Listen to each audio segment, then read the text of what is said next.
हर साल मॉनसून आते ही eye flu यानी कि कंजंक्टिवाइटिस के केसेस तेजी से बढ़ने लगते हैं। बारिश के मौसम में लाल, इची और वाटरी आइज की प्रॉब्लम स्कूल, ऑफिस और घरों में तेजी से फैलती दिखाई देती है। लेकिन आखिर मॉनसून में ही आई फ्लू इतना कॉमन क्यों हो जाता है? इसकी वजह सिर्फ बारिश नहीं बल्कि humidity, contaminated water, crowded indoor spaces और हाइजीन में बदलाव जैसे कई फैक्टर्स हैं। इसी को और डिटेल में समझने के लिए हमने बात की डॉक्टर नीतू गगनेजा अरोड़ा, जो कि एसोसिएट डायरेक्टर और चीफ आई सर्जन हैं SK ortho and eye centre में। तो डॉक्टर अरोड़ा के मुताबिक मानसून के दौरान होने वाला कंजंक्टिवाइटिस ज्यादातर हाईली कंटाजियस वायरल इन्फेक्शन की वजह से होता है, जबकि कुछ केसेस में बैक्टीरियल इन्फेक्शन भी रिस्पॉन्सिबल हो सकते हैं। ये इन्फेक्शन इन्फेक्टेड व्यक्ति के आई डिस्चार्ज के डायरेक्ट कांटेक्ट, कंटामिनेटेड हाथों, टॉवल्स, पिलो केसेस या फिर उन सर्फेसिस के कांटेक्ट से फैल सकता है जिन्हें इन्फेक्टेड इंसान ने छुआ। अब सवाल आता है कि मॉनसून का वेदर इस इन्फेक्शन को बढ़ावा कैसे देता है। बारिश के दौरान ह्यूमिडिटी बढ़ जाती है, जिससे कुछ वायरसेस और बैक्टीरिया सर्फेसिस पर ज्यादा समय तक सर्वाइव करते हैं।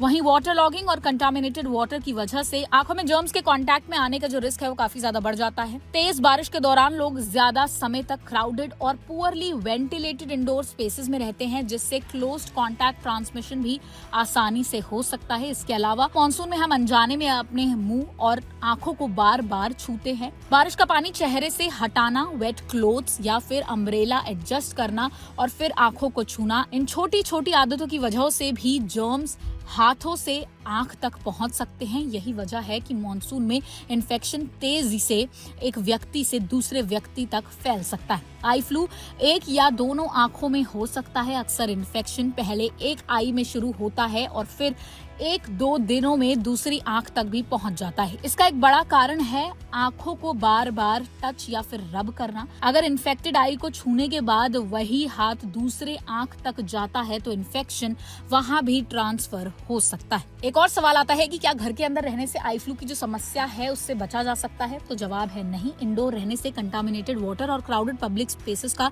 जो एक्सपोजर है वो जरूर कम होगा, लेकिन अगर घर में किसी फैमिली मेंबर को कंजंक्टिवाइटिस है तो क्लोज कॉन्टैक्ट और शेयर्ड चीजों या फिर अदर पर्सनल आइटम्स के जरिए जो कंजंक्टिवाइटिस है वो घर के अंदर भी फैल सकता है। इसलिए सिर्फ बाहर जाने से बचना एनफ नहीं, प्रॉपर हाइजीन सबसे ज्यादा इंपॉर्टेंट है। आई फ्लू से बचने के लिए सबसे पहले हाथों को फ्रीक्वेंटली धोएं, खासकर अपने आंखों को अननेसेसरली टच या फिर रब ना करें और टॉवल्स, हैंकी, पिलो केसेस और आई मेकअप किसी के साथ शेयर ना करें। अगर घर या फिर आसपास आई फ्लू का आउटब्रेक है तो कॉन्टैक्ट लेंसेज की जगह ग्लासेस पहनना बेहतर समझें। किसी भी इन्फेक्टेड पर्सन के साथ क्लोज कॉन्टैक्ट मत कीजिए।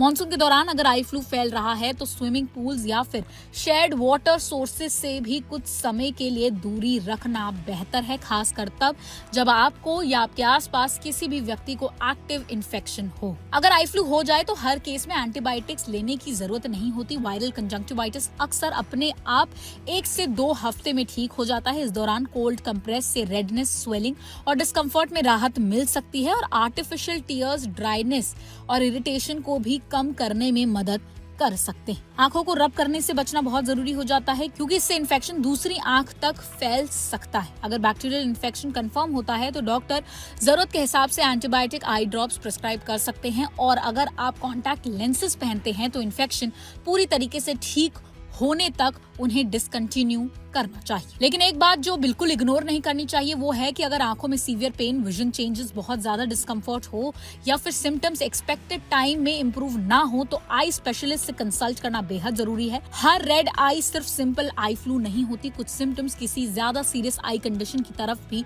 इंडिकेट कर सकते हैं। तो ओवरऑल मॉनसून में आई फ्लू बढ़ने की वजह सिर्फ बारिश नहीं, हाई ह्यूमिडिटी, कंटामिनेटेड पानी और क्राउडेड इंडोर स्पेसेस भी हो सकते हैं। ये सब मिलकर इन्फेक्शन के स्प्रेड होने को और ज्यादा आसान बनाते हैं। इसलिए मॉनसून में थोड़ी सी एक्स्ट्रा हाइजीन, हाथों को साफ रखना, आंखों को रब ना करना और पर्सनल आइटम शेयर ना करना आपको और आपके परिवार को आई फ्लू से काफी हद तक बचाने में मदद कर सकते हैं।